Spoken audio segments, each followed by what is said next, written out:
Ya, silakan Bu Gusna. Ya, baik. Assalamualaikum warahmatullahi wabarakatuh. Oke, selamat pagi Bapak dan Ibu.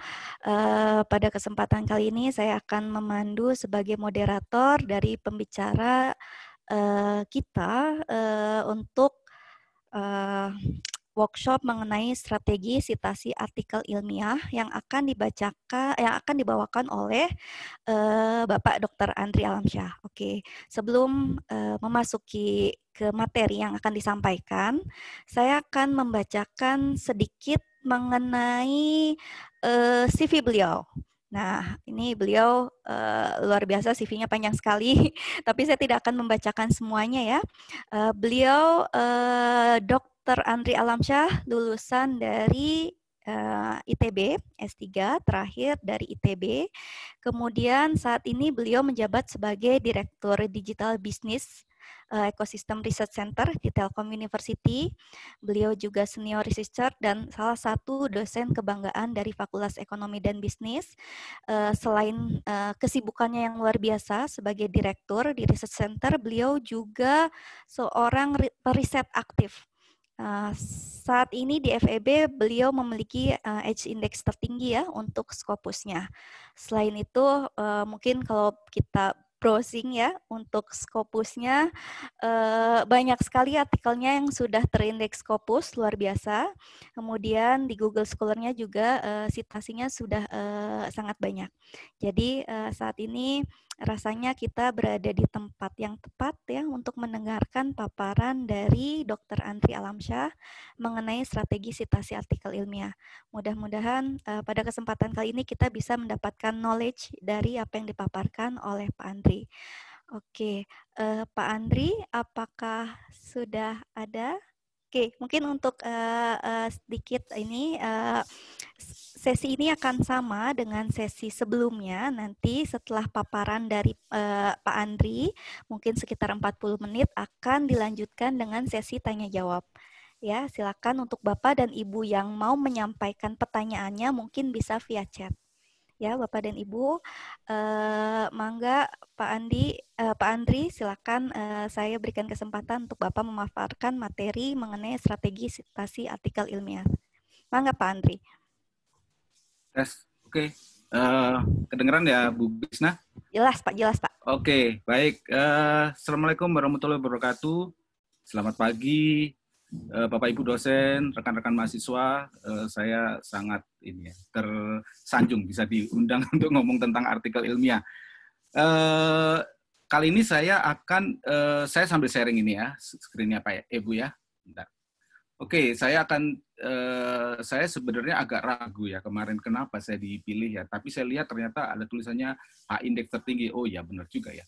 Tapi sebenarnya saya rasa ini tidak akan berjalan lama ya. Karena saya yakin Bapak Ibu dengan segera akan bisa menyusul saya dalam waktu dekat. Kemudian Jumat kemarin, weekend kemarin saya dikontak oleh Bu Nidia. Saya ditanyain, Bu, Pak Andri mau sharing ya. Saya bilang, waduh, saya terakhir kali sharing mengenai bidang yang berkaitan dengan publikasi itu 2 tahun yang lalu, Bu. Nah, kalau saya harus sharing lagi, berarti saya harus bikin materi lagi.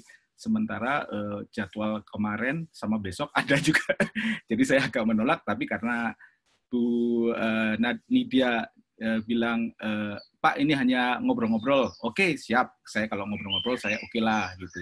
Dan ternyata saya cek pagi ini, dan bukan hanya dosen, ternyata banyak juga yang non-dosen. Waduh, banyak juga ya. Jadi mohon semoga sharing saya sih, saya berharap ini berdasarkan experience saya ya. Experience saya itu bukan berarti applicable buat semua orang. Jadi setiap orang punya approach sendiri-sendiri untuk sukses di penelitian. Cuman menurut saya penelitian yang baik, citasi yang banyak itu berawal dari bukan teknik ya, bukan teknik bagaimana melakukan citasi, tapi bagaimana kita membuat riset berkualitas, kuncinya seperti itu. Cuman tentunya saya yakin rekan-rekan semua, Bapak Ibu dosen, rekan-rekan mahasiswa, mungkin juga ada mahasiswa yang nantinya pengen jadi dosen bisa belajar. Jadi sebenarnya riset itu apa sih, dan kenapa kita harus melakukan riset, dan bagaimana nanti kita membuat riset yang baik, dan akhirnya mendapatkan citasi yang banyak. Jadi mendapatkan citasi itu juga bukan simsalabim, artinya bukan berarti kita kita duduk diem aja, tahu-tahu kita citasinya banyak. Bisa sih, kecuali kita kayak Einstein gitu ya, kita nggak ngapa-ngapain, maka citasi kita banyak karena quality of publikasi kita sangat luar biasa.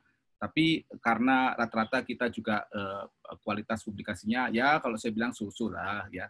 Ya rata-rata ada juga yang bagus sekali ya, tapi rata-rata kita di rata-rata gitu. Jadi ya kita perlu usaha juga supaya publikasi kita bisa disitasi dengan baik dan banyak dan tentunya berkualitas ya.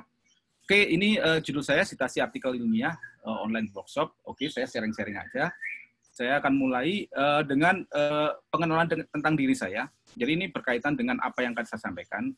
Saya selalu membawa slide ini pada saat saya ngobrol di mana-mana. Saya sering ngobrol itu bukan dalam konteks artikel ilmiah, justru pada konteks keilmuan saya. Jadi di bidang saya dan juga di praktisi. Jadi saya jarang sekali diminta sharing mengenai artikel ilmiah. Ada satu hal yang saya merahin, yaitu social computing dan big data. Kenapa saya merahin? Karena saya menunjukkan ke orang luar bahwa saya itu bukan dosen.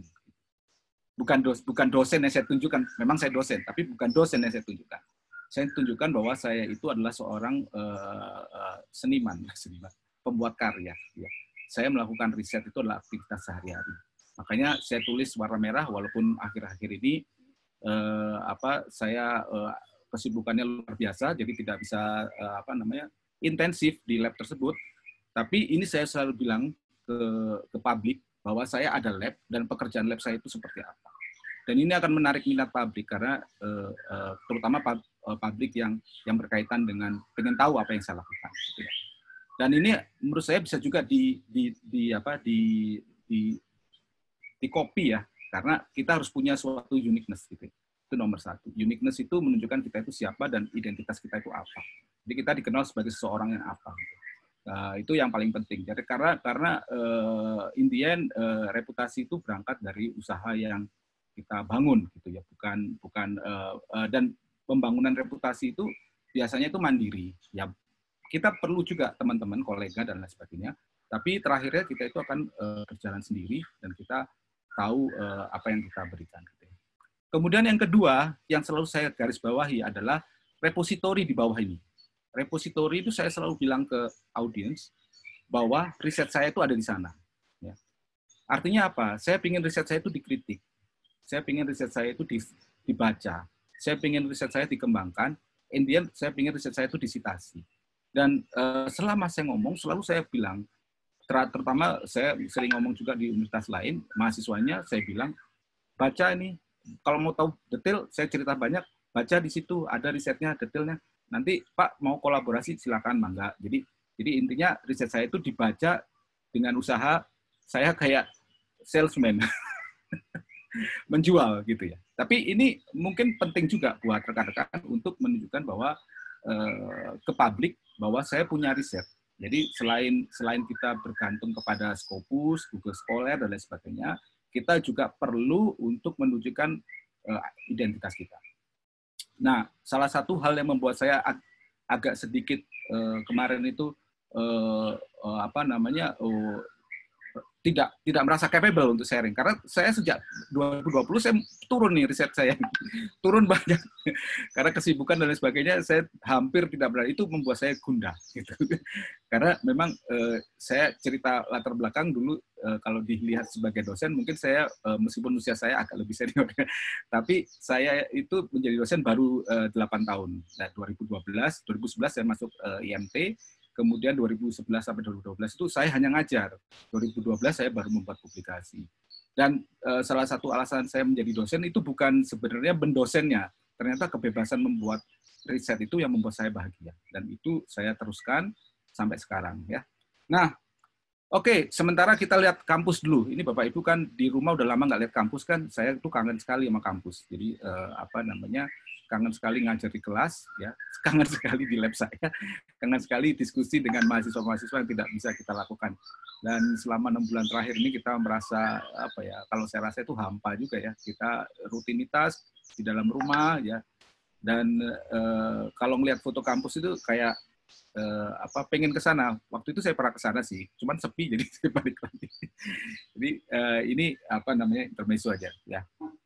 Oke, saya juga tadi udah ngikutin Bu Rika ya. Bu Rika tadi saya Mendeley saya udah pakai sejak 2018. Salahnya saya nggak ngerti gunanya Mendeley waktu itu. Yang saya simpan adalah artikel saya, bukan artikel orang. Jadi maksud saya itu begini, waktu saya tahun 2012 memulai S3, setahun pertama, 2 tahun pertama, saya banyak sekali referensi. Dan ternyata berantakan semua. Saat itu teknologinya belum ada. Mendeley itu belum ada. Mendeley itu baru ada 2017-2018 untuk web ini. Dan 2017-2018 saya download, saya simpankan di komputer saya, ya. Dan memang benar, saya itu cara masukinnya saya nggak tunjukin ya. Saya ada folder, saya cemplungin aja di sini gitu ya. Terus di sini ada DOI-nya muncul otomatis. Saya klik aja DOI-nya terus tiba-tiba keluar ini tahunnya berapa, publish-nya kapan dan lain sebagainya. Lah, luar biasa gitu. Nah, tapi habis itu saya nggak pakai lagi. Ini saya tadi baru nambahin ini Bu, 2019 sampai 2020. Lainnya tuh 2008 riset terakhir saya itu 2018, 2017. Ini saya baru tambahin. Saya masukin one folder to all masuk semua. Nah, oke lah. Jadi at least saya sendiri punya banyak publikasi, jadi saya juga tahu publikasi saya itu apa aja. Kadang-kadang saya juga lupa publikasi saya. Tapi yang paling penting adalah memang publikasi dari luar ya. Itu yang saya lihat manfaat Mendeley. Oke, next. Nah, saya akan kembali ngomong tentang fungsi dasar dosen. Saya bilang fungsi dosen. Jadi kalau kita lihat mengajar dan meneliti itu adalah suatu kesatuan. Saya bilang dua sisi koin itu adalah suatu hal. Jadi mungkin Bapak Ibu, saya yakin pasti ada keinginan untuk melakukan dua hal. Cuman karena bukan gangguan ya, karena kesibukan, karena repot, itu saya paham. Cuman seringkali terlupakan yang namanya meneliti. Ya. Jadi kalau ini ada tulisan dosen hanya mengajar, seperti restoran hanya menyajikan makanan. Ini tulisan dari orang di luar. Jadi saya ngena banget. Jadi kalau kita bisnis kuliner, maka dosen itu harusnya meramu, jadi chef ya. Tapi kalau dosen hanya mengajar itu hanya seperti menyajikan makanan ya. Dan tentu saja karena dia menyajikan, dia tidak tahu kualitas makanannya. Jadi kalau kita lihat gimana dosen bisa berkualitas kalau tidak pernah meneliti, apalagi bidang yang dikerjakannya gitu ya. Nah itu menurut saya sangat mengena di saya ya. Nah, yang paling penting itu membawa kultur akademis dalam berinteraksi termasuk mengajar. Dan ini sudah dipraktekkan, terutama di riset-riset saya di area data analitik, itu paper mungkin dengan beberapa tim dengan Pak Heri dan Budeno dan lain sebagainya, itu kita juga masukin paper-paper kita dalam case study yang dipakai mahasiswa pada saat kuliah gitu ya. Jadi semua yang dilakukan, semua yang di lab itu adalah riset kita sendiri. Jadi menjadi uniqueness dari FEB bahwa kita punya course yang tidak jiplak, ya, tapi kita meramu sendiri, bahan-bahannya ada di luar sana, kita ramu untuk kepentingan lidahnya orang bisnis. Nah itu yang tidak bisa kita turun hanya dengan mengambil resep orang, karena resep orang nggak ada yang kayak gitu. Jadi kita harus melakukan sendiri. Mungkin banyak juga di kita nanti ada mata kuliah yang lain, saya tahu ada AI for business dan sebagainya. Itu juga mata kuliah membutuhkan kita terlibat dalam riset. Ya. Oke, next-nya saya kembali ke dasar lagi. Apa itu tujuan kita melakukan riset? Ya, pertama tentunya kita mencari kebenaran, searching for truth. Ya, jadi ada sesuatu hal yang tersembunyi. Kita harus singkapkan. Singkapkan itu searching for truth ya. Kemudian yang kedua kita bisa juga dalam konteks mengembangkan pengetahuan. Jadi pengetahuan, jadi jangan puas hanya yang diberikan oleh buku teori ya. Apalagi Bapak Ibu yang sedang S3 ya, sedang mau S3, sedang siap-siap S3, pasti pemikirannya harus mulai dari sekarang expanding knowledge. Kalau enggak nanti S3-nya tidak berhasil kalau enggak kita expanding knowledge ya. Expanding knowledge apakah itu dalam konteks domain knowledge dalam keilmuan atau di domain implementasi ya. Itu dua hal yang penting. Ketiga, bisa menyelesaikan sesuatu hal. Yang menyelesaikan sesuatu hal yang memang tidak banyak orang yang bisa menyelesaikan gitu. Jadi contohnya sekarang lagi umum COVID ya. COVID ini banyak sekali permasalahan yang belum kita selesaikan, dan banyak juga multidimensional ya, termasuk contohnya bantuan kemiskinan yang salah sasaran, gimana gini risetnya, apa penyebabnya dan lain sebagainya, itu patut diriset juga ya. Terus dan ada juga dalam aspek bagaimana mengurangi penyebaran. Nah, itu aspek yang lain. Jadi banyak sekali aspek yang ada di dunia ini yang mungkin tidak di-cover oleh metodologi yang ada. Jadi kita yang harus mengambil metodologi dan kemudian kita inikan ya. Kemudian yang keempat itu menyediakan metode atau tools atau model atau algoritma. Ini biasanya teman-teman di engineering, tapi di bisnis saya rasa juga bisa ya, bisnis model, tools juga banyak dalam konteks sosial juga ya. Kemudian yang kelima yang sangat menarik adalah biasanya untuk S3 ini menarik banget. Refining, generalizing existing result. Jadi kalau kita punya result, kita bisa nggak generalize, menjadikan suatu hal yang bersifat umum. Ada syaratnya lagi nggak? Syarat yang bersifat umum. Ini susah. Tapi menurut saya tidak banyak penelitian ke arah nomor 5 ya. Kemudian nomor 6, nah nomor 6 ini agak lebih mudah ya, apalagi untuk yang memulai penelitian. Kita tahu ada 2 metode ya. Kita komparasi metode itu, mana yang lebih efisien dari 2 metode itu dalam satu kasus yang sama. Dan tujuan-tujuan lain. Jadi sebenarnya tujuan riset itu banyak mengarah ke curiosity. Jadi curiosity itu harus kita bangun, dan menurut saya curiosity itu yang membuat kita jiwa kita sebagai dosen itu terus hidup, live ya. Karena kalau enggak, kita akan lucu nanti ketemu dengan dunia luar, terus kita enggak punya knowledge yang luas gitu ya. Maksud saya luas itu bukan berarti semua harus luas, enggak. Orang yang dalam pengetahuannya juga yang mengerucut, tapi tetap harus tahu konteks besar. Seperti itu. Kemudian bagaimana memotivasi diri untuk riset? Ini masih tetap riset, karena menurut saya citasi itu berbasis riset ya. Bisa 2. Kita bisa lakukan riset dasar atau fokus di metodologi, kayak contohnya Bu Vita, saya tahu risetnya metodologi ya, atau riset aplikatif, riset yang fokusnya di implementasi. Ada yang risetnya di supply chain, ada yang khusus makanan halal, itu saya tahu ada beberapa rekan. Jadi memang kan di situ aja memang jago sih, ada yang khusus smart city ya dan lain sebagainya, itu memang khusus itu. Itu dua-duanya tidak sama saja. Jadi kita terserah mau pilih jalan yang mana ya. Apakah dan jadinya publikasinya akan meruncing yang metodologi atau yang mau luas, yang mau pokoknya kayak contohnya saya juga agak gampang ya, karena saya dua-duanya juga iya. Saya punya keilmuan, cuman keilmuan saya udah lama nggak saya tekunin karena kesibukan, tapi muncul tawaran untuk coba implementasi ilmu saya ke bidang A, bidang B, bidang C, bidang D. Nah ini yang kedua juga bisa. Jadi dua-duanya ini tidak masalah ya, asal kita memang punya ekspertis di sana. Jadi untuk rekan-rekan yang memulai karir menjadi dosen, harus ditentukan sekarang ekspertisnya. Ekspertisnya kalau bisa yang unik. Kalau unik nanti membuat publikasi yang unik juga. Kalau unik maka kita punya citasi yang menjanjikan ya. Kemudian memenuhi kaidah riset yang tujuan-tujuan yang di slide sebelumnya ya. Yang terusnya perlu passion. Nah, ini kalau saya selalu bilang, saya itu meriset itu bukan mencari ketenaran. Makanya saya cerita apa yang saya capai H indeks 8 dan lain sebagainya itu sebenarnya menurut saya itu adalah efek ya, bukan end result. Jadi baik sekedar sambil lalu aja saya riset jalan terus. Malah saya sekarang agak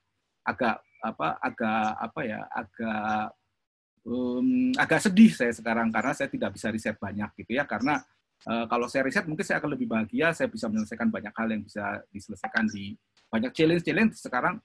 Riset datang terus, opportunity datang terus, tapi banyak juga yang saya tolak mungkin karena mungkin Bu Ina juga tahu beberapa banyak pekerjaan yang harus kita tolak karena kita nggak punya waktu yang cukup ya. Kemudian riset itu harus tidak bisa instan. Jadi kalau Bapak Ibu sekalian, adik-adik sekalian, mengejar riset itu sepertinya susah, itu baru tantangan pertama ya. Kita menghasilkan suatu publikasi itu baru tantangan pertama. Artinya diteruskan, karena tantangan pertama kalau kita nggak teruskan maka akan hilang lagi ya. Target kita sebagai dosen setahun itu 2 ya. 2 kalau udah selesai, kita nggak bikin lagi, maka itu akan hilang, kita nggak akan ada impact gitu. Nanti saya tunjukkan kenapa. Tapi 2 tambahin lagi tahun depan 4, tambahin lagi tahun depan 8, seterusnya nambah terus. Jadi at least kita building satu ekosistem atau keilmuan berbasis publikasi yang kita buat ya. Nah yang penting berjejaring.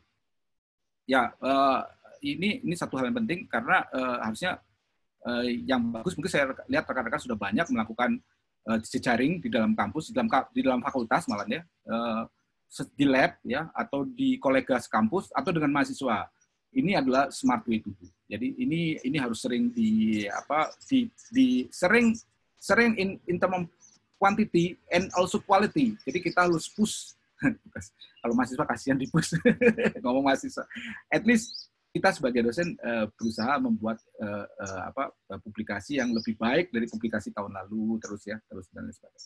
Yang kedua, ini yang saya lakukan juga dengan rekan seprofesi. Walaupun dalam konteks rekan seprofesi ini bisa jadi munculnya bukan hanya publikasi tapi project gitu ya. Hal yang lain tapi nggak apa-apa lah. At least itu kita tahu bahwa siapa ahlinya dan kita bisa publikasi dengan siapa ya. Bisa bergabung dengan asosiasi profesi. Nah, dan saya punya catatan, riset yang sendiri itu cenderung tidak bertahan lama, tidak sustain. Ada kebosanan, tidak ada motivasi, dan mungkin juga akan berhenti sendiri, hanya sekedar mengejar target atau kewajiban. Ya. Jadi saya lihat, bukan sekedar memenuhi kewajiban. Jadi kalau udah memenuhi kewajiban, ya gitulah, saya sendiri. Harusnya ini menjadi fun, ya tumpuk banyak, kita melakukan. Oke, mengapa mempublikasikan? Ya pertama untuk diseminasi hasil penelitian kita. Coba kita lihat, bayangkan jika ilmu-ilmu ini tidak dipublikasikan, bagaimana kehidupan kita sekarang. Contohnya, Euclid itu dulu nemuin dasar-dasar matematik yang sekarang dipakai ya. Newton menemui gravitasi, Einstein menemui relativitas, tapi kalau nggak dipublikasikan ya artinya nggak banyak orang yang bisa mengambil manfaat dari hal tersebut ya. Termasuk anak-anak kecil sekarang, Carl Sagan, Neil deGrasse Tyson itu adalah TV tentang kosmos, tentang luar angkasa. Anak-anak udah belajar astronomi dan itu mereka akan menjadi ilmuwan-ilmuwan besar di masa depan. Jadi kita itu selain bersaing terhadap diri kita sendiri, kita akan bersaing terhadap younger generation yang antusias. Jadi kalau kita nggak mempunyai uniqueness, kita akan di-replace very easy dengan keunikan dari yang orang-orang yang lain ya. Oke. Manfaat publikasi lagi, kalau menurut saya adalah ekspresi diri. Jadi mungkin Bapak Ibu bisa, saya nggak tahu ya, saya nggak bisa memaksakan juga. Kalau menurut saya ini ekspresi diri saya adalah publikasi. Ya, keberhasilan saya adalah publikasi. Walaupun saya belum berhasil juga. Saya belum berhasil mempublikasikan buku. Karena dari dulu hanya coret-coretan terus, dan tapi belum final juga. Ternyata proses finalnya itu, I wish I have more time gitu ya, but I don't have time, itu jadi problemnya. Dampak positif secara psikologis, jadi tentu manusia perlu, tapi manusia perlu kepuasan diri itu macam-macam. Tapi coba salah satu kepuasan diri itu adalah karena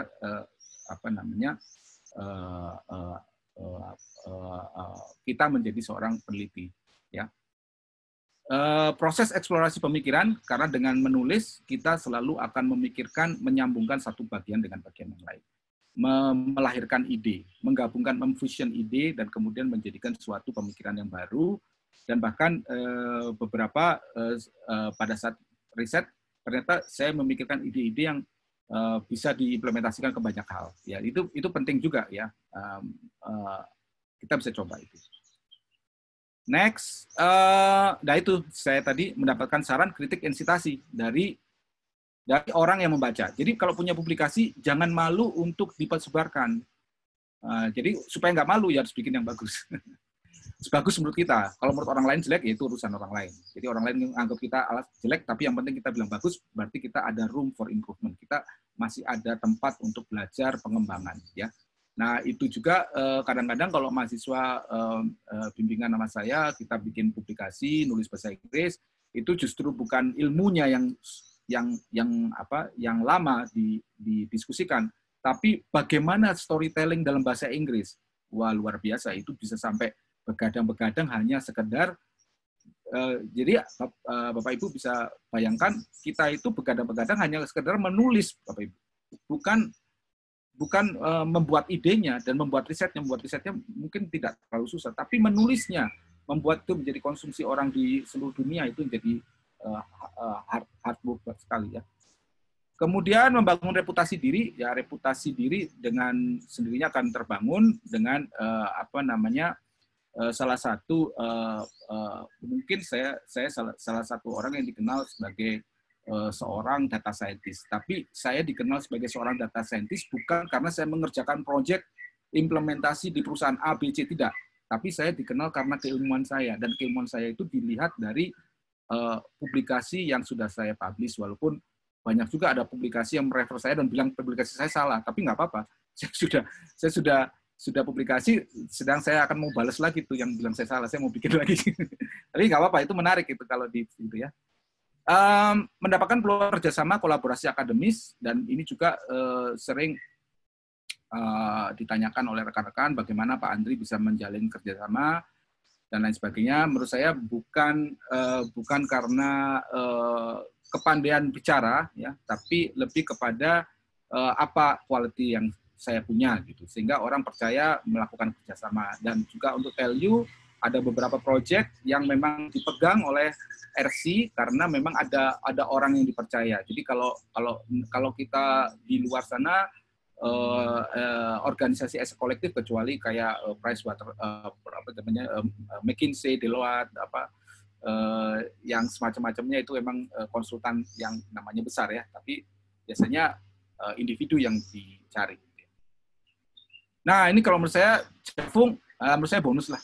Kalau saya tanya Pak Andri jadi profesor, aduh, saya itu bukannya saya nggak mau jadi profesor atau lektor kepala aja saya belum. Menurut saya let it flow lah. Kalaupun rezeki datang, kalau enggak ya udahlah, nggak apa-apa lah. Sepenting saya punya kepuasan membuat riset itu. Saya percaya bahwa quality itu akan muncul. Jadi lebih, saya pernah ditanyakan ini pertanyaan dari anak SD ke saya. Pak Andri kan dokter gitu. Apa yang Pak Andri ngerasa nggak layak menjadi dokter? Saya bilang, saya merasa nggak layak jadi dokter kalau saya jadi seorang dokter tapi ngomongnya tidak seperti seorang dokter. Itu yang membuat saya ngerasa malu. Jadi lebih baik kita membuat quality itu ya salah satunya adalah publikasi ya. Kemudian kita publish ya supaya dibaca orang.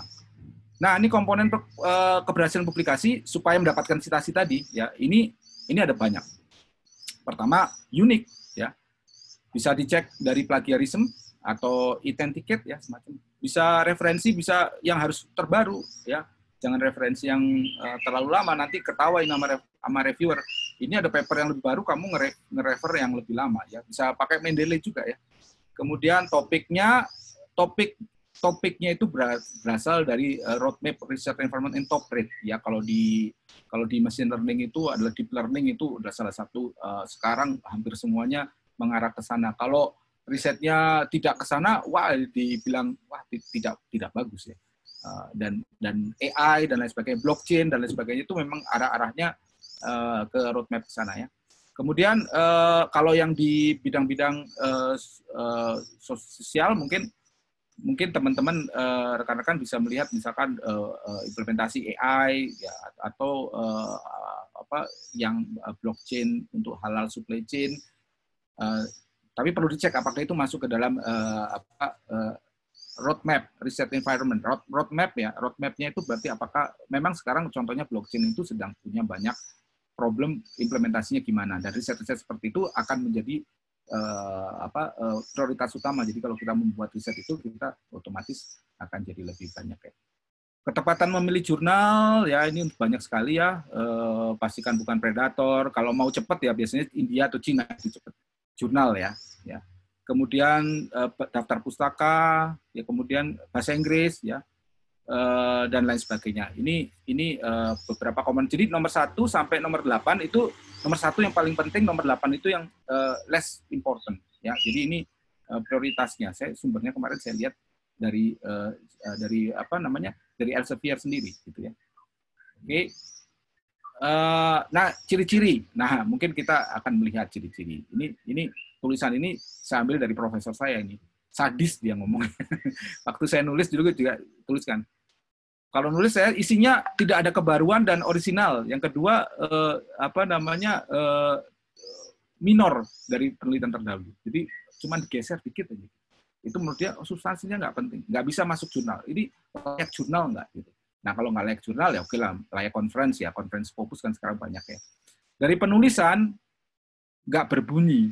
Nah, mungkin rekan-rekan juga bisa mencoba bertanya ke ahli bahasa atau apa namanya, yang ahli apa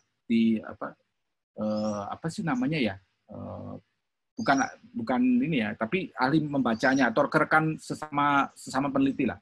Bisa nggak ngerti tulisan saya gitu ya. Jadi keterbacaan masih jauh dari sempurna. Contohnya apa yang diutamakan, apa yang tidak diutamakan. Kadang-kadang detailnya terlalu banyak, tapi yang penting tidak banyak. Jadi harus yang detail itu yang peritilan itu yang bumbu-bumbu itu kecil. Jangan sampai pendahuluan banyak isinya peritilan semua. Pendahuluan tuh kecil aja, tapi yang paling banyak itu justru metodologi gitu loh ya. Pendahuluan tuh dikit, ya. Pendahuluan paling maksimal 5 paragraf ya. Kemudian metodologi itu yang banyak tuh harusnya, karena ya ini yang menunjukkan supaya orang bisa mereplikasi publikasi kita. Literatur review juga harus banyak. Ya kalau nggak banyak juga nggak apa-apa, tapi at least dia harus lebih banyak daripada pendahuluan ya. Analisa dia harus lebih banyak lagi, jangan udah nulis banyak-banyak analisisnya cuma 2 paragraf. Itu menjadi ciri-ciri kalau kita tidak bisa mengelaborasi riset kita secara bagus ya. Kemudian yang lain lah, abstract conclusion tidak sempurna bahkan sekedarnya. Kemudian elaborasi dan relevansinya minim ya. Jadi itu kesinambungan antara abstrak pendahuluan sama itunya harus pas gitu ya. Jadi begitu orang baca enak, maka orang nggak akan ragu mensitasi paper kita. Itu yang jadi masalah ya. Nah, ini contoh struktur artikel ilmiah dari paper saya sendiri yang proceeding ya. Jadi kalau saya nulis biasanya gini, mungkin hampir semua paper seperti ini ya, tapi yang jelas itu ada abstrak, introduction ya, kemudian literatur review ya. Kemudian metodologi, nah ini saya potong, ada metodologinya banyak nih ya.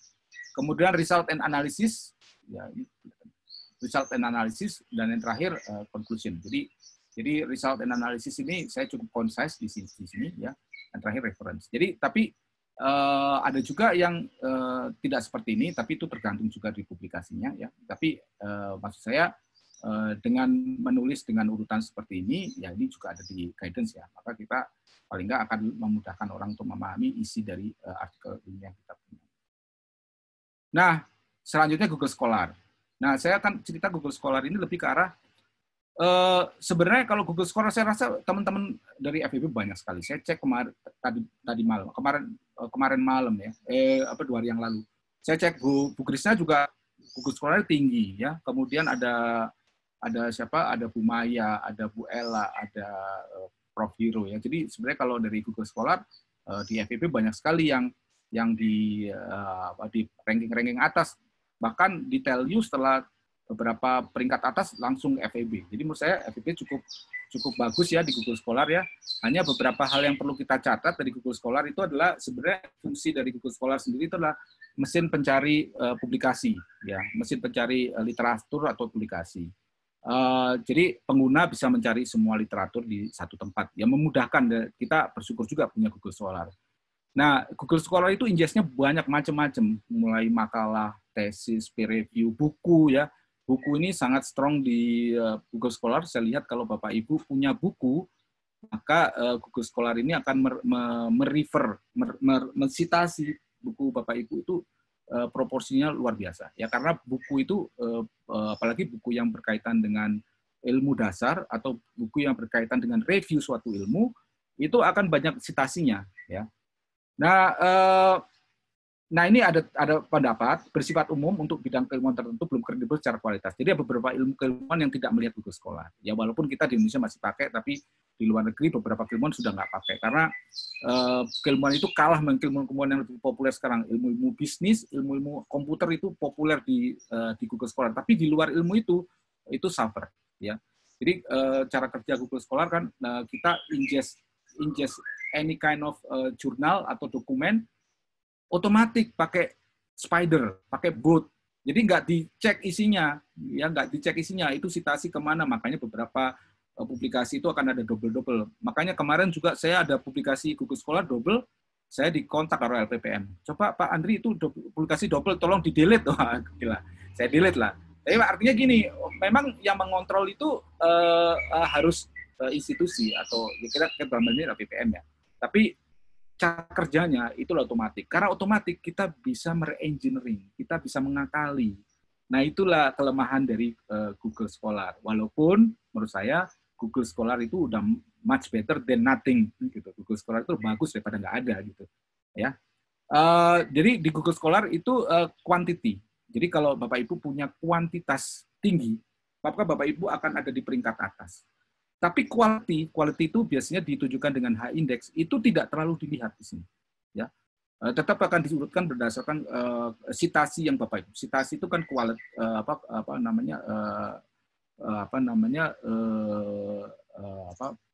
kuantitas of citasi ya, tapi berapa banyak dokumen yang mendapatkan minimum citasi itu atau high index itu tidak diurutkan ya di sini ya.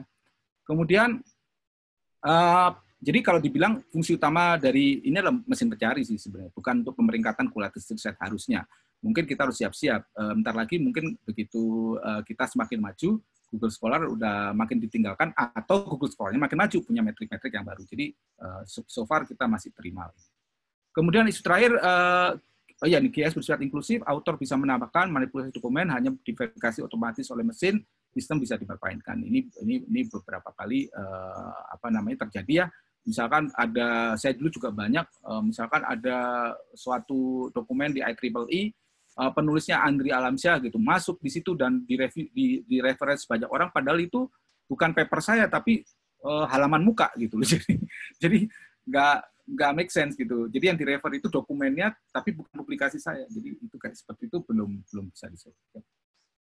Nah ini ada juga, nah ini contohnya karena ini misalkan autor A itu citasinya banyak, padahal autor A itu bisa jadi bukan nama orang gitu, cuman namanya autor A gitu ya, A autor gitu, jadi itu dianggap orang, padahal sebenarnya itu bagian dari dokumen ya. Atau et al, gini, et al sering banget nih, berapa nih 1 juta ini, 1 juta citasi kan ya, hal-hal seperti ini yang belum tersolusikan di Google Scholar. Nah, bagaimana dengan Scopus? Nah kalau Scopus itu kita peer review. Jadi yang masuk ke sana memang direview oleh seorang atau seorang ahlinya, ya, peer review ya. Ini dasar utama penentu reputasi di banyak negara, termasuk di Dikti di Indonesia. Scopus itu masih jadi nomor 1. Ya, beberapa mempunyai motivasi ya. Banyak juga di Scopus yang predator, ya predator itu mencari keuntungan finansial, jadi Anda harus bayar banyak supaya dipublikasikan, ya.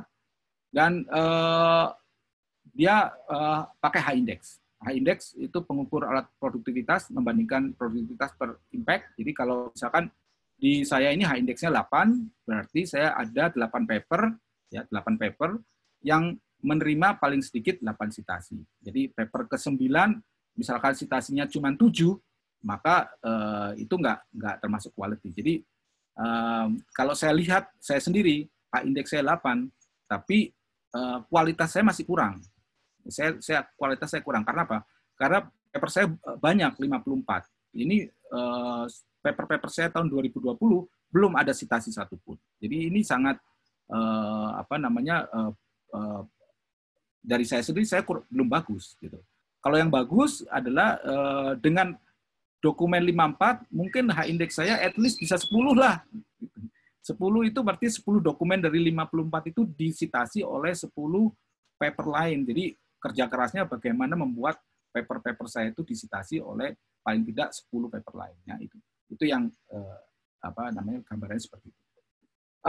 Tapi high index sendiri itu bias ke peneliti yang punya banyak publikasi. Jadi kalau misalkan seorang peneliti publikasinya cuma 5, ya high indexnya nggak bisa lebih dari 5 karena papernya berhenti di 5 ya. Jadi kalau semakin banyak papernya orang yang masih aktif, maka high indexnya akan naik ya.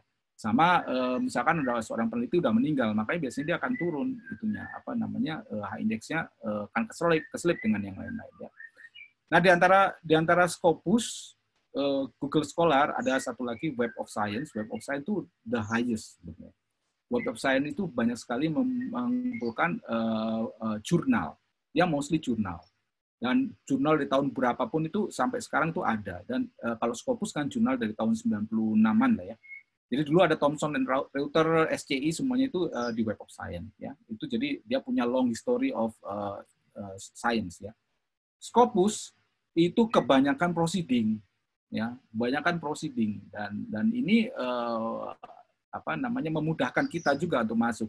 Karena kalau kita mau masuk Web of Science, wah luar biasa itu. Nah, yang terakhir jumlah Scopus dokumennya jauh lebih besar daripada Web of Science ya. Dan kemudian yang tadi Google Scholar juga semuanya bisa masuk. Jadi kalau kita punya banyak dokumen di Scopus atau di Web of Science, otomatis kita ada di Google Scholar. Jadi Google Scholar itu nurutin aja. Jadi Google Scholar itu harusnya menjadi paling rendah ya. Jadi kita masukinnya ke paling minimal yang bisa tercapai oleh kita Scopus lah. Scopus nanti otomatis akan muncul di Google Scholar ya. Oke. Dan ini bisa kita bayangkan bahwa sebenarnya riset di dunia itu juga bias ya. Reputasi citasi, artinya ini dari Nature 100 top paper yang paling tinggi ini 305.000 citasi, habis itu kecil semuanya. Jadi hanya hanya sekitar 10.000 atau berapa ribu yang punya citasi lebih dari 1.000. Lainnya itu di bawah 1.000. Kalau lihat kita distribusinya itu akan paper-paper itu akan ngumpul di sini ya. Dan yang lain itu impact-nya kecil ya. Ya kita lihat paper yang kayak manusia aja, semakin terkenal dia akan makin terkenal gitu loh ya. Popularitas ya. Kalau misalkan saya suka cerita di social network tuh, kalau misalkan Raisa gitu ya, Raisa itu mungkin sehari bisa sampai 10.000 follower, kalau saya mungkin 1 atau 2 follower alhamdulillah. Jadi kalau papernya udah terkenal, maka dia akan semakin menggunung, meledak gitu ya. Makin banyak yang mensitasi ya. Seperti itu. Jadi kelemahannya adalah di Scopus ini adalah tidak peduli dengan jumlah autor. Bapak Ibu mungkin autor ke-4, ke-5, ke-6, ke-7, maupun yang pertama itu sama aja nilainya. Bapak Ibu tidak akan dinilai, tidak seperti Javung, kalau nomor 1 dapat nilai berapa, nomor 2 dapat berapa, kalau di sini nggak ada. Jadi ini dikritik juga. Karena biasanya autor nomor 1 yang bekerja keras, autor yang terakhir yang nebeng. Kemudian bias ke peneliti senior yang masih hidup dan produksi karya, karena yang baru mulai itu susah sekali menembusnya. Kemudian tidak melihat konteks di paper yang ini, biasanya kita riset salah juga oke lah dimasukin juga. Jadi ini masih belum sempurna juga. Tapi ya nggak ada lagi yang lebih baik ya. Oke, terakhir mungkin adalah prinsip citasi itu sendiri.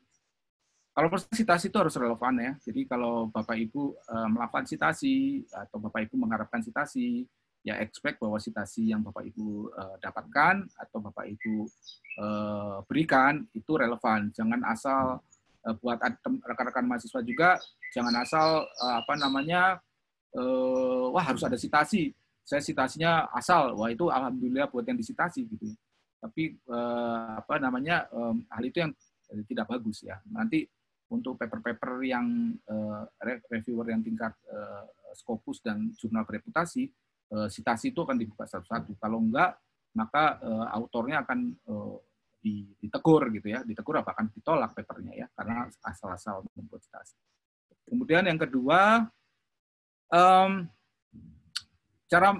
gimana supaya citasi itu mengarah ke kita mendapatkan citasi, dan kita ada di research roadmap ya. Apakah dunia atau kita sendiri, atau penelitian fokus menghasilkan runtutan keilmuan yang baik itu ke kita sendiri atau kita mengikuti alur dari research roadmap yang ada di dunia mengenai keilmuan yang kita teliti. Ya itu penting ya, karena begitu kita mengikuti research roadmap, kemungkinan besar kita itu akan disitasi. Tapi kalau kita bikin ilmu sendiri gitu ya, bikin solusi sendiri, wah hampir tidak mungkin itu kita disitasi, hanya orang-orang yang sedikit aja itu. Jadi ikut aja, ikut yang alur yang orang-orang pada arah kemana, cari. Ya. Jadi kalau membuat paper sekarang udah mulai meneliti, wah mana yang paling rame ya, yang paling rame mengarah ke riset problem mana ya. Jadi kita akan bisa disitasi. Kemudian ketiga, implementasi metodologi atau ke berbagai domain itu juga bisa. Kalau tadi ke roadmap kan fokus ya. Kalau implementasi metodologi berbagai domain juga bisa membuat citasi. Contohnya, oh ini sudah ada citasi implementasi ke bidang bisnis. Kalau ini ke bidang komunikasi dan sebagainya. Itu juga bisa. Ya. Kemudian 2 dan 3 itu menghasilkan citasi yang relevan, runtutan riset sebelumnya, itu menjadi syarat citasi diri. Jadi syarat citasi diri itu tidak sembarangan sebenarnya. Nah kalau enggak, itu berat itunya. Di Javung aja dicek gitu ya, citasi diri, auto citation itu apalagi yang yang eksesif itu akan dicurigai ya. Jangan dibiasakan citasi diri berlebihan kecuali memang tidak ada alternatif lainnya. Saya bilang gitu karena saya juga citasi diri. Tapi citasi diri saya itu saya arahkan ke riset yang memang relevan dengan yang saya lakukannya. Apakah itu di literatur review, ataukah di metodologi, ataukah di pengenalan awal di pendahuluan. Nah, pilih publikasi jurnal yang bereputasi, karena begitu bereputasi, Anda akan muncul juga. Jadi Google Scholar itu akan otomatis ya. Tapi yang jelas Scopus itu ada terpegang. Walaupun Web of Science belum tentu terpegang. Tapi begitu Anda masuk ke Scopus, ya, Skimago, cari Q-Misure, ada di sini ada 3 set score, SCR, SNP, saya lupa juga. Ini tinggal dibuka di Scopus ya. Kalau ada Scopus, buka, cek masing-masing set score itu apa. Ini yang nilainya tinggi, masing-masing yang nilainya tinggi. Ya. Ambil yang nilainya tinggi, komparasi antara satu jurnal dengan jurnal lain. Ya, itu paling, ya, itu Bu Krisna, mohon maaf kalau cepat-cepat, ya, selamat melakukan riset, have fun. Oke, baik, terima kasih Pak Andri, ini sangat menarik ya paparannya. Baik, ini ada pesan-pesan sponsor, jadi rangkaian online workshop Fakultas Ekonomi dan Bisnis ini bekerja sama dengan ketiga kakak yang ada di FEB. Ya, ada kakak di sini di Fakultas Ekonomi dan Bisnis terdiri dari 3 kakak, ada kakak Strategic, Human Entrepreneurship and Economic, kemudian ada kakak ICT Based Management, dan ada kakak Financing and Accounting Studies. Nah, jadi rangkaian online workshop ini bekerja sama dengan 3 kakak yang saya sebutkan tadi. Baik Pak Andri, ini di sini sudah banyak sekali. Suara Bu Krisna kok kecil ya? Oh kecil, aduh maaf Pak, maaf. Oh iya, ya okay. Sudah jelas nggak Pak? Sudah jelas. Oke. Saya lupa ini speakernya. Baik, jadi ini udah banyak sekali Pak pertanyaan. Waduh, banyak saya ya? akan share untuk PowerPoint-nya ya tadi. Oke, bentar. Oke, jadi ini yang pertama dari Pak Andri. Ini langsung jawab kali ya Pak ya? Silakan Bu. Ini dari Pak Adi Prasetyo. Terima kasih atas sharingnya, sangat bermanfaat. Apakah ada tips mengenai cara untuk mencari topik yang berkualitas sehingga berpeluang banyak disitasi? Apakah ada tips mencari dan menghubungi partner riset yang berpotensi menghasilkan penelitian berkualitas? Terima kasih. Oke, baik Pak Adi. Nah, ini kolega dosen FEB. Pak Adi ini sangat handal juga sebenarnya di riset ya. Oke, saya mungkin akan bantu menjawab nih Pak ya. Apakah tips mengenai cara mencari topik? Jadi tadi sebenarnya tips saya itu begini Pak. Kalau mencari topik itu sebenarnya Bapak menyelidiki riset roadmap ya. Riset roadmap itu bisa punya orang, bisa diri sendiri. Kalau diri sendiri berarti kita punya minat ya. Kalau kita punya minat, saya minatnya di sini, maka saya akan mencari yang sama dengan kita. Ya Bapak bisa join ResearchGate, itu banyak sekali ya diskusi mengenai keilmuan ya. Akademia agak kurang berkualitas, tapi ResearchGate itu lumayan bagus ya. Atau ada beberapa di LinkedIn, itu juga ada beberapa research. Atau Bapak bisa follow beberapa researcher terkenal, itu yang master-masternya biasanya mereka main Twitter, Pak. Jadi saya juga memfollow, kalau bidang saya itu kan network analysis, wah itu saya sampai mau berpikir pun saya nggak bisa, karena mereka udah sangat jauh di depan. Tapi saya belum mengarah ke mereka, walaupun dulu saya pernah keinginan untuk melakukan postdoc dengan mereka, cuman saya pikir, waduh, apa namanya, saya belum berkarya tapi sudah minta postdoc, jadi saya ingin bikin karya dulu. Tapi gini Pak, setelah kita melihat riset roadmap, punya orang atau kita bikin sendiri, maka at least kita mencari berkomunikasi dengan counterpart. Apakah Anda melakukan ini, apakah Anda tertarik, dan sebagainya. Dan so far, ini tergantung keilmuannya juga ya. Kalau di keilmuan saya sering malah ditawarin Pak. Bukannya saya ngerasa jago enggak, tapi memang bidangnya itu lagi hot. Ya, lagi banyak orang mencari dan bidangnya itu belum selesai. Bidangnya itu masih banyak pertanyaan. Contohnya implementasi ya, contohnya AI. Mungkin Pak Adi juga ngajar AI for business.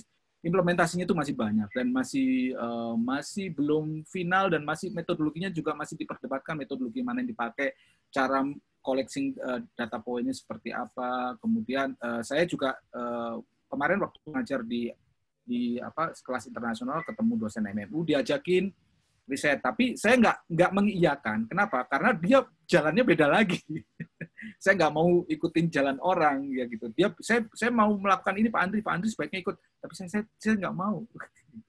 Kemudian ada juga rekan-rekan di IP dan segala macam mengajak riset, tapi pas risetnya kok sayanya berat di implementasi, jadi saya juga nggak mau. Jadi intinya itu harus mencari kolega yang sesuai. Itu partner itu memang harus cocok-cocokan. Ada yang karakternya itu memang pengen dia kan ada kolaborasi itu, saya bidang marketingnya, Anda bidang sosial medianya, misalkan kayak gitu ya.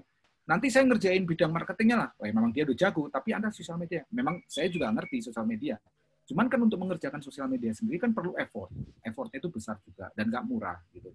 Jadi kita harus melihat satu kondisi yang take and give-nya at the same time. Karena kalau misalkan bidang bisnis, bukannya saya nggak ngerti, tapi saya bisa nanya, saya bisa ngajak rekan-rekan yang di marketing misalkan, Humaya dan sebagainya. Cuman kenapa harus keluar? Contohnya kayak gitu. Jadi tidak semua offer itu worth it, dan sampai sekarang saya belum menemukan yang benar-benar klik di hati. Jadi yang karena belum ada, jadi saya melakukan roadmap yang saya bangun sendiri. Begitu Bu Krisna. Oke, baik Pak Adi. Mungkin mudah-mudahan bisa menjawab ya Pak pertanyaan dari Pak Adi tadi. Pak Andri sudah memaparkan.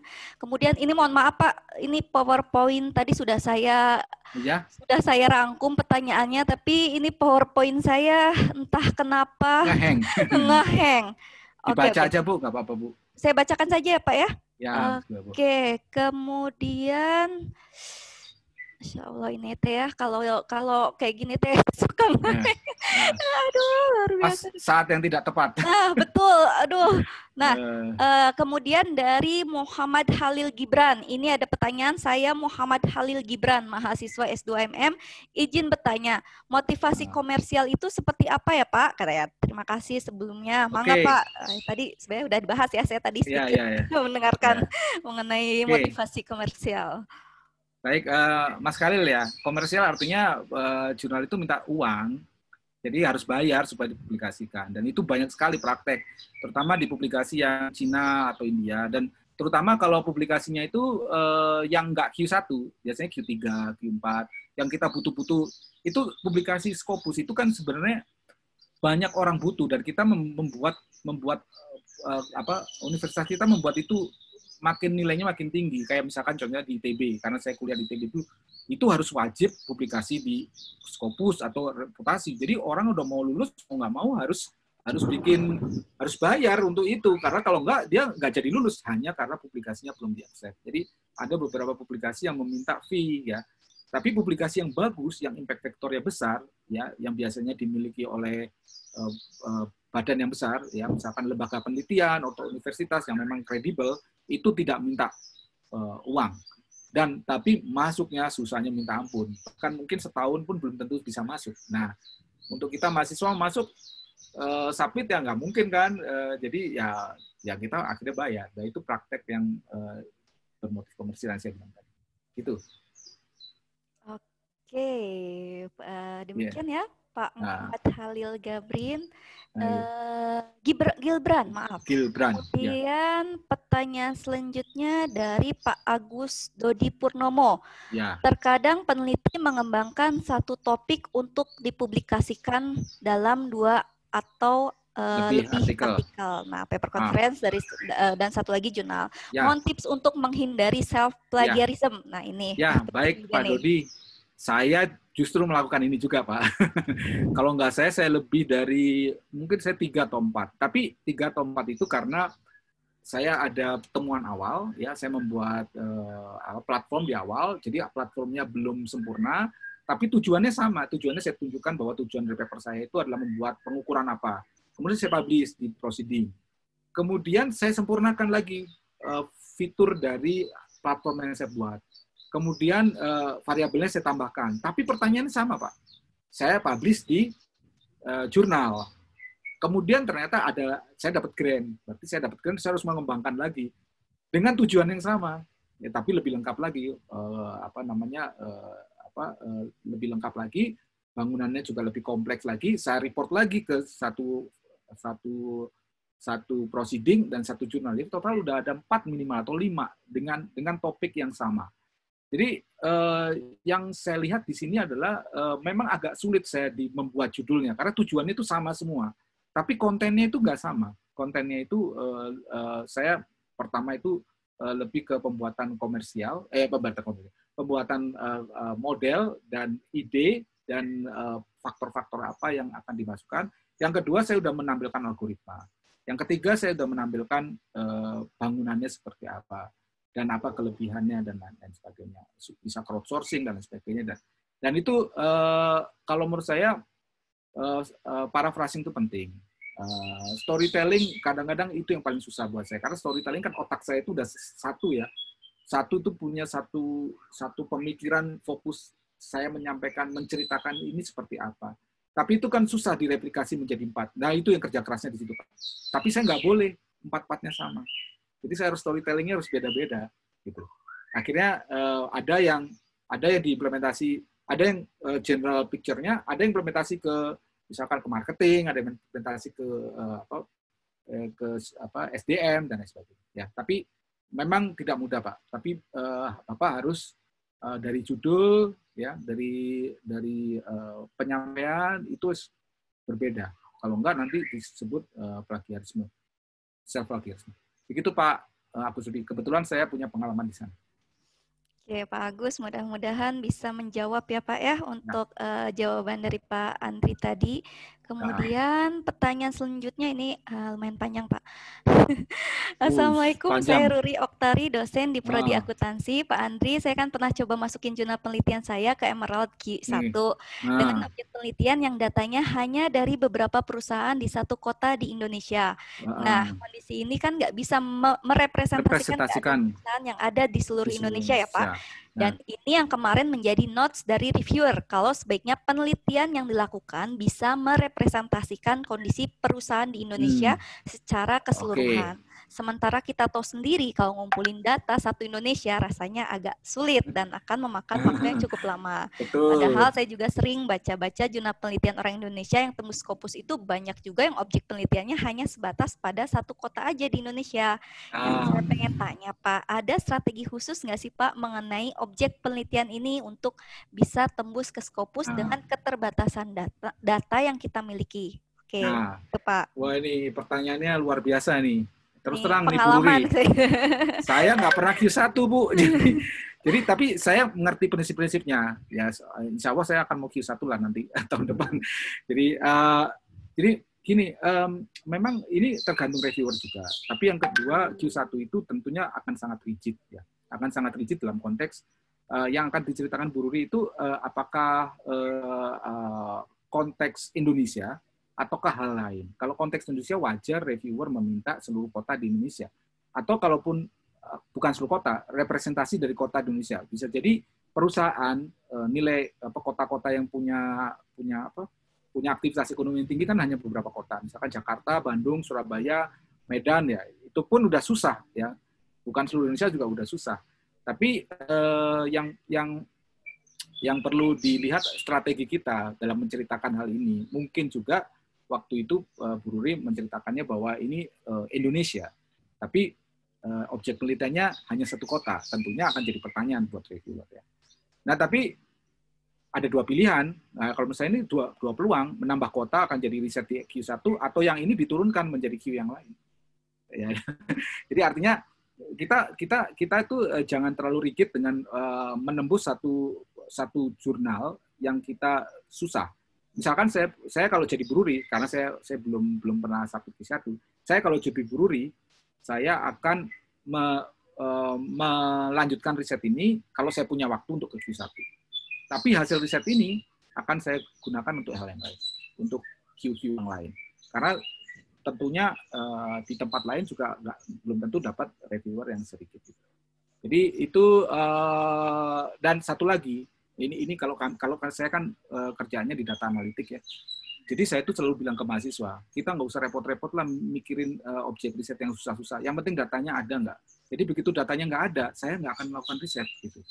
Jadi yang saya lakukan sekarang kalau diajak kolaborasi sama orang, saya bukan ngajak dia ke arah dia, saya ngajak dia punya datanya nggak. Nah, data itu akan saya jadikan riset. Karena bagi saya begitu kita punya cita-cita yang sangat luar biasa, ya, tapi datanya nggak ada, kita ya nggak bisa melakukan apa-apa ya. Dan data juga memang bisa saya frustasi gitu. Ada beberapa riset, datanya lama, padahal deadline risetnya udah mau selesai, grantnya mau selesai, datanya lama, wah itu frustasi. Jadi menurut saya data first and then question later. Tapi itu bukan saran yang baik. Ya saran baik ya question first. Tapi daripada menghadapi hal-hal yang seperti Bu Ruri lakukan, temukan, hadapi, sebaiknya kita mulai merubah mindset kita. Itu Bu Krisna.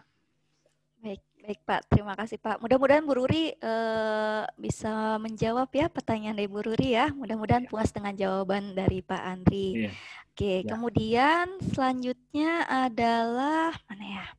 Oke, ini ada dari Nabila Amara. Oke, Pak, ini dari mahasiswa S2MM. Izin bertanya, bagaimana caranya untuk mengatasi momen stuck saat membuat sebuah penelitian? Nah, kira-kira apa yang harus dilakukan biar tetap jalan penelitiannya? Oke, nah ini sering dialami. Kalau nggak salah Nabila itu juga mahasiswa saya kayaknya.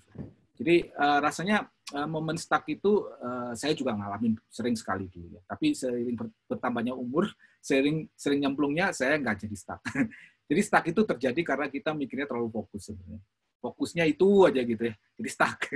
Jadi kita harus kreatif di sana. Jadi kalau misalkan let's say saya mau riset, saya punya pertanyaan penelitian ini, contohnya tadi kayak Bu Ruri riset, datanya nggak ada, ya berarti kan berhenti kan. Itu stuck gitu ya. Tapi coba kita pikir, bisa nggak saya cari data yang lain, yang di sekitar itu? Bisa nggak saya rubah pertanyaan penelitiannya, tapi di sekitar itu? Bisa nggak saya metodenya saya cari-cari, saya baca-baca lagi?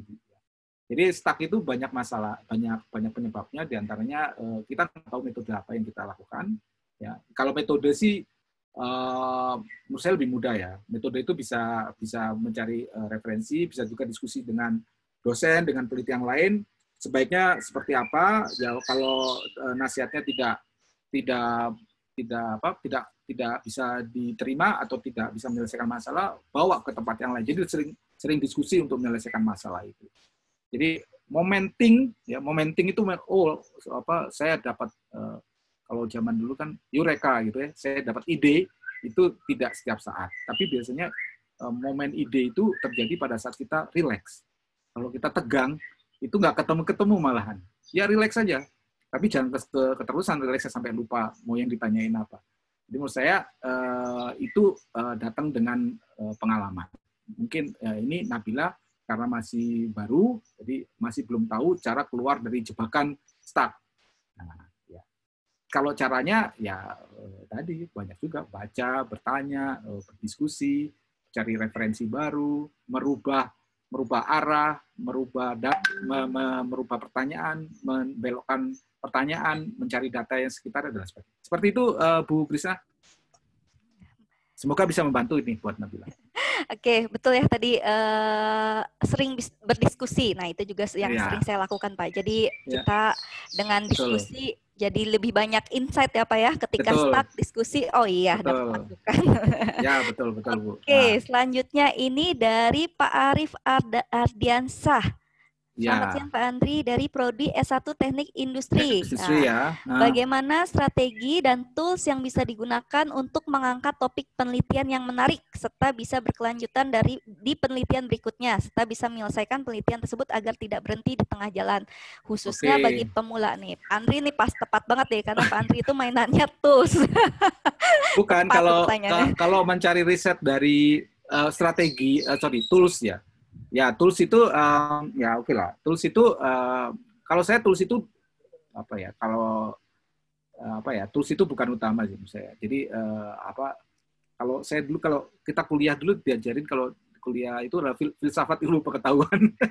filsafat filsafat itu kan ngajarin kita apa yang exciting dari keilmuan gitu ya. Jadi kalau misalkan ada suatu hal yang menarik, itu yang disebut menarik itu saya nggak bisa menyebutkan bahwa hal itu menarik kalau buat saya menarik, buat Pak Arief nggak menarik, itu kan susah ya. Jadi menemukan menarik itu memang dari diri sendiri, ya. Dan tapi untuk membuat ketertarikan itu Pak Arief akan ketemu banyak orang untuk sampai menentukan itu menarik. Tapi jangan jangan menentukan menarik itu apa kata orang, itu menurut saya akan menjebak kita. Karena kita nggak tahu. Jadi saya paham sih ada beberapa rekan yang nggak tahu mau kemana. Ya, saya nggak tahu mau ngapain. Nah, itu saya juga susah memberikan arah harus kemana. Masa harus ngikutin saya, belum tentu saran saya bagus. Kalau saya berikan penjelasan, contohnya di bidang saya lebih mudah di bidang saya. Saya bidangnya data analitik. Jadi data analitik itu kan kita pencarian pola dari sekumpulan data besar, big data gitu ya. Dan itu menurut saya itu sangat menarik karena kebutuhannya banyak dan ilmu-ilmunya itu sekarang belum, kebutuhan banyak tapi ilmunya belum banyak. Dan terus kita punya problem di data besar. Untuk itu saya strateginya adalah saya sering-sering baca referensi, ya referensi bukan hanya ilmu pengetahuan tapi juga praktis apa kebutuhan dari industri sehingga saya punya sense yang kuat dengan needs industrinya seperti apa. Terus apa yang saya sering ngobrol dengan industri, mereka butuhnya apa? Kadang-kadang mereka nggak tahu butuhnya apa juga. Jadi saya masuk di sana, coba solusi. Dulu saya mulainya dari seperti itu. Kemudian karena saya melihat, saya menemukan pola bahwa kebutuhan industri dan kebutuhan ilmu itu ada gap. Nah, gap itu yang akan saya riset. Ya, gap itu akan saya riset. Bagaimana saya membuat solusi, model untuk menyelesaikan. Tapi yang saya buat itu belum tentu tools. Ya, tools itu ya oke lah. Nanti tools itu in the end. Karena menurut saya keahlian membuat tools itu adalah skill. Ya, kalau keahlian kita itu adalah knowledge. Ya, kalau kita punya knowledge yang tinggi, kita bisa desainkan suatu produk abstrak, kita minta orang yang punya skill untuk membuatnya. Jadi bukan berarti dosen tidak perlu membuat software, tapi at least pengetahuan kita dulu yang harus matang dulu, baru kita desainkan suatu produk ya atau tools, kemudian kita kalau nggak ngerti kita bisa hire orang. Ya, kalau kita bisa sih bisa, kita belajar. Kalau kita bisa sih bagus, kita bisa belajar dari melihat Python di YouTube dan etc. Tapi yang salah adalah jangan hanya skill, karena nggak bisa jawab banyak pertanyaan. Industri nggak mau dikasih alat-alat juga. Saya sering ngajak rekan-rekan dari engineer ya, ditanyain industri apalagi teknik industri. Jadi banyak problemnya. Saya punya toolsnya bisa jawab, nggak bisa Pak. Saya bisanya ya itu susah. Jadi itu nggak akan match. Jadi karena kita sebagai peneliti terus yang kita harus ada di tempat yang payungnya. Yang bisa. Begitu Pak Arief. Jadi membuat knowledge-nya dulu Pak. Oke, Itu kalau saya Bu. simpulkan mungkin intinya sih riset sih harus lihat dulu ya, ini riset yang akan kita lakukan bermanfaat Betul. atau tidak. Sementara Betul. untuk tools itu hanya pembantu gitu ya Pak ya, Iya. hanya No membantu big deal. saja gitu. Untuk intinya sih apa yang kita lakukan ini Nah, kira-kira memang bermanfaat atau tidak dan dibutuhkan atau tidak. Nah, ya, intinya seperti itu ya Pak. betul. Oke, kemudian pertanyaan selanjutnya nih Pak, dari Pak Imanuddin Hasbi, paper yang berkualitas seperti apa? Nah, simpel Oke, pertanyaannya. ya paper yang berkualitas itu Pak, ya kalau menurut saya sih paper yang diakui oleh keilmuan itu. Ya, jadi simpel juga. Artinya paper yang berkualitas adalah paper itu ya tadi yang ada mencari metode baru, menemukan kebaruan, kemudian tadi apa ya menyelesaikan suatu masalah yang spesifik. Salah satu dari itu biasanya itulah paper-paper yang diakui dapat dijadikan dasar untuk penelitian-penelitian selanjutnya. Dijadikan payung dan dikembangkan lebih besar. Bisa jadi paper berkualitas itu spesifik, tadi saya bilang spesifik menyelesaikan suatu problem, bisa jadi paper yang berkualitas itu adalah payung yang membiarkan orang-orang untuk mengembangkan metode-metode di dalamnya. Makanya kayak teori Maslow dan sebagainya yang gede-gede itu kan akhirnya orang mengembangkan banyak di dalamnya. Nah, menurut saya paper yang berkualitas itu adalah paper yang impact-nya sangat besar dan artinya disitasi oleh banyak orang. Seperti itu Pak. Sitasi banyak orang berarti diakui oleh orang di komunitinya, komuniti keilmuannya, dan juga di dunia. Gitu. Oke, Ya. Clear. Kalau menurut saya jawabannya sangat clear ya Pak.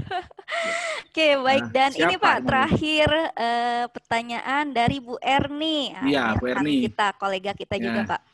Pada kenyataannya, peneliti lain mensitasi karena papernya memakai metode dan judul yang umum, tapi tahunnya terbaru. Nah, sebagai researcher, apakah perlu membuat paper yang populer supaya citasinya banyak, dan sekaligus juga membuat paper berkualitas supaya indeksnya tinggi? Nah, ya ini Bu Erni, ini bagus sekali idenya.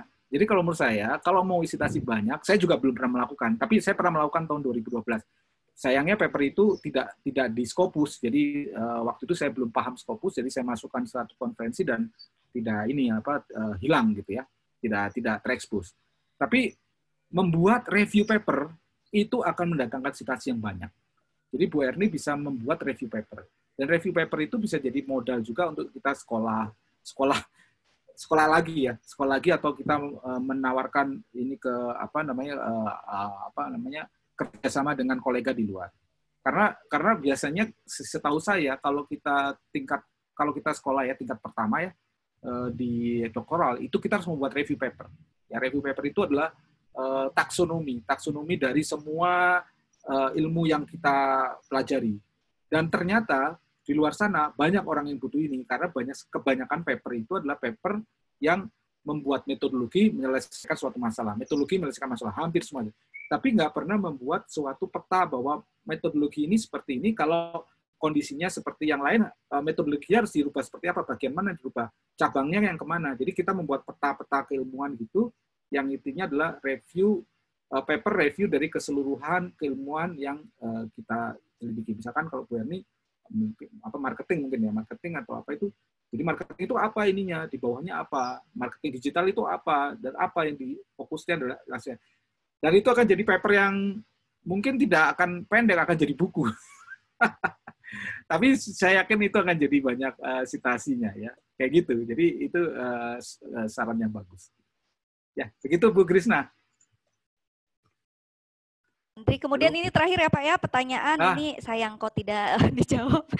Bagaimana tanggapan Bapak tentang Pablons? Ini dari Bu Puspita Kencanasari. Pablons. Ya, saya terus terang tidak pernah publikasi di sana, tapi saya bolak-balik dipintain jadi reviewer di sana. Paper-papernya menurut saya luar biasa, bagus-bagus. Terus terang saya, ya karena saya waktu ini belum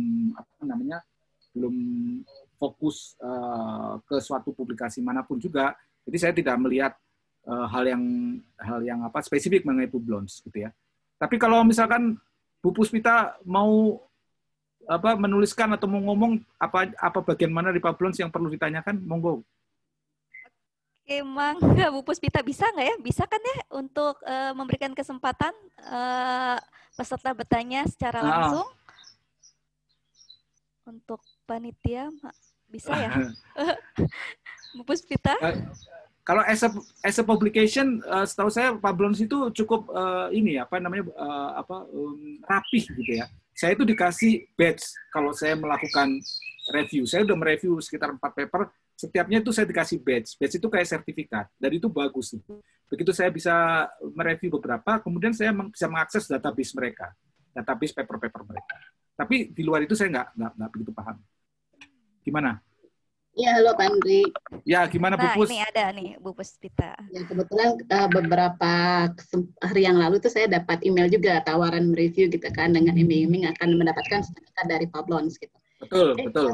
Pablons kan Pak Andri dan Bu Krisna ini udah ada nih namanya gitu sebagai publikasi, ada indeksnya dan reviewer juga nih. Ya. Jadi saya ingin minta sharing aja seperti apa misalnya, apakah kedepannya mungkin akan menjadi salah satu rujukan juga dalam penilaian kinerja dosen, karena kalau tidak salah Pablons ini kan terkait dengan WOS ya, Web of Science. Ya, betul Bu. Jadi sebenarnya Pablons ini membuat paper open yang lebih reviewnya lebih bagus ya, peer reviewnya lebih bagus. Saya malah lihat model kayak Scopus itu tidak akan bertahan lama Bu dalam waktu depan ya. Kita tuh sekarang ada DOAJ ya, Directory Open Access Journal ya, di mana orang bisa mengakses isi jurnal tanpa bayar. Itu lebih disukai daripada kita bayar, udah bayar, orang disuruh bayar lagi. Gitu kan. Nah, itu Pablons itu salah satunya adalah melakukan review terhadap paper-paper yang tujuannya nanti masuk ke DOAJ, ya, Directory Open Access Journal. Ya, itu akan jadi game changer sendiri ke depannya. Nah, sementara saat ini ya, menurut saya kalau Ibu ditawarin oleh Pablons ya ikut-ikut aja Bu. Selama ini saya nggak ada ruginya kok. Saya malah dapat akses beberapa paper yang menjadikan ide buat saya untuk bikin paper. Jadi sebenarnya lucunya juga gitu. Lucunya itu saya mereview paper yang menurut saya luar biasa. Saya nggak kepikiran malah yang saya nge-review. Jadi itu akan jadi saya pikirkan, wah kayaknya saya enak juga bikin paper gini. Jahatnya kayak gitu.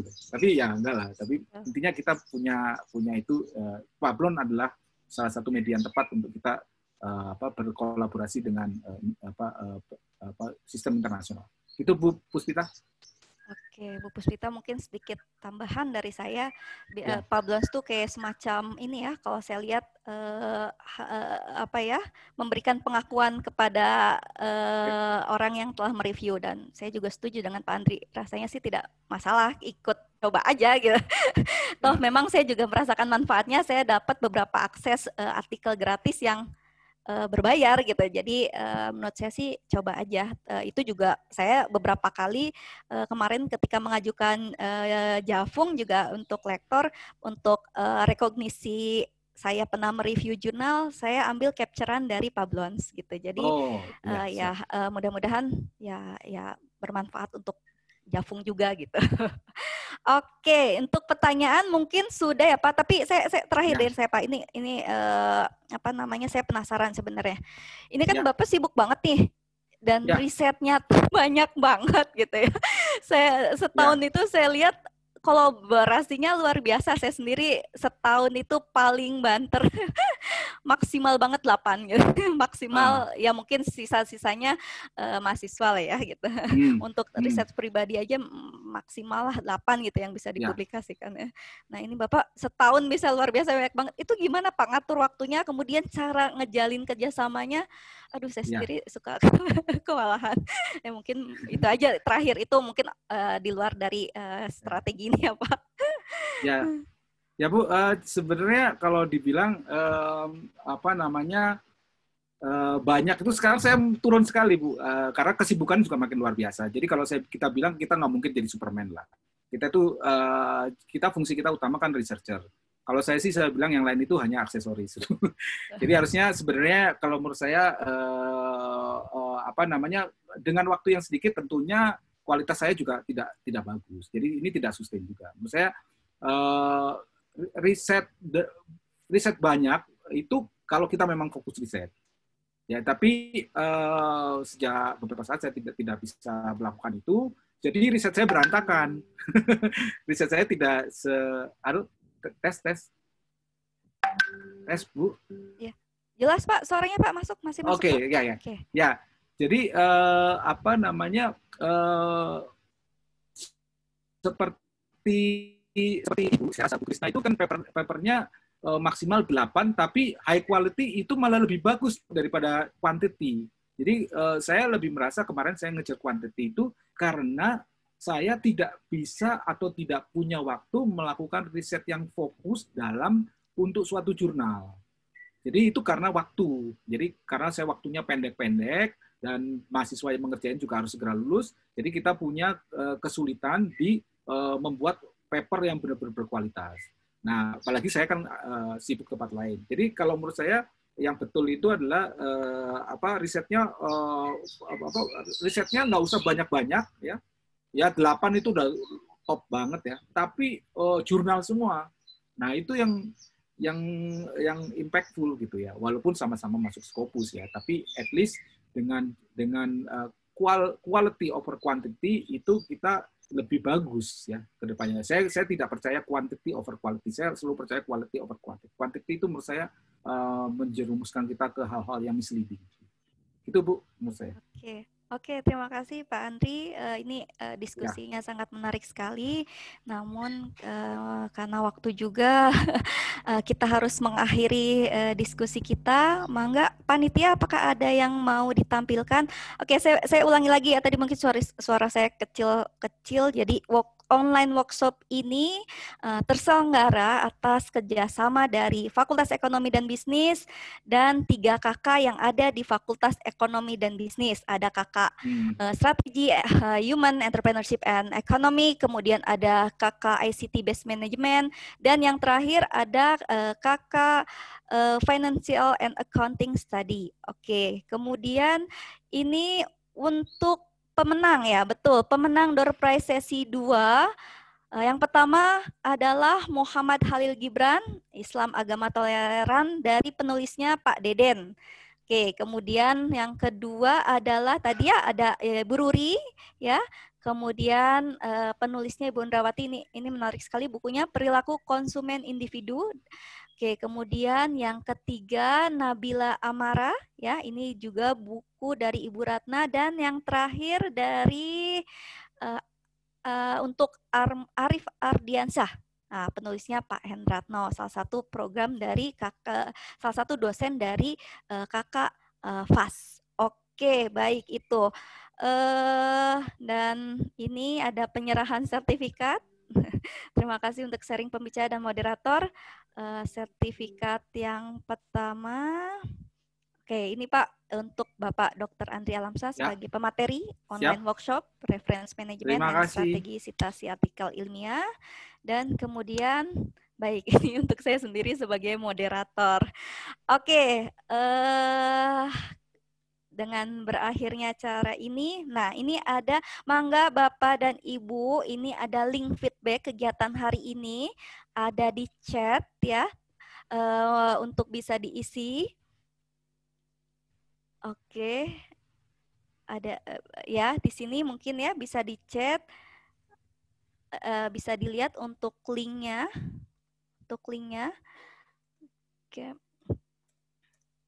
Oke, apakah dari panitia, mohon maaf, apakah ada tambahan?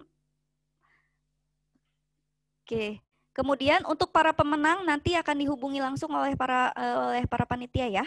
Jadi nanti akan dihubungi langsung. Kemudian untuk linknya jangan lupa diisi ya. Oke, mohon maaf ini untuk Bapak dan Ibu panitia. Baik. Dengan demikian acara online workshop telah selesai untuk pembicara kita. Selanjutnya nanti akan ada online workshop dari FEB dengan pembicara yang lebih menarik lagi ya. Jadi nanti terus pantau Instagram dari FEB, kemudian apa namanya ini? Nah, webinar ini juga mungkin tadi di YouTube juga mungkin bisa di ini ya, YouTube-nya SEB. Nah, mungkin untuk hari ini sekian. Terima kasih banyak Pak Andri, terima kasih banyak para panitia. Ini acaranya luar biasa. Terima kasih banyak untuk para peserta yang telah tergabung. Mudah-mudahan hari ini kita bisa mendapatkan manfaat, knowledge, dan wawasan baru. Terima kasih semuanya. Assalamualaikum warahmatullahi wabarakatuh. Waalaikumsalam warahmatullahi wabarakatuh. Ya, kasih semuanya. Pamit dulu. Terima kasih Pak Andri. Yo, mari.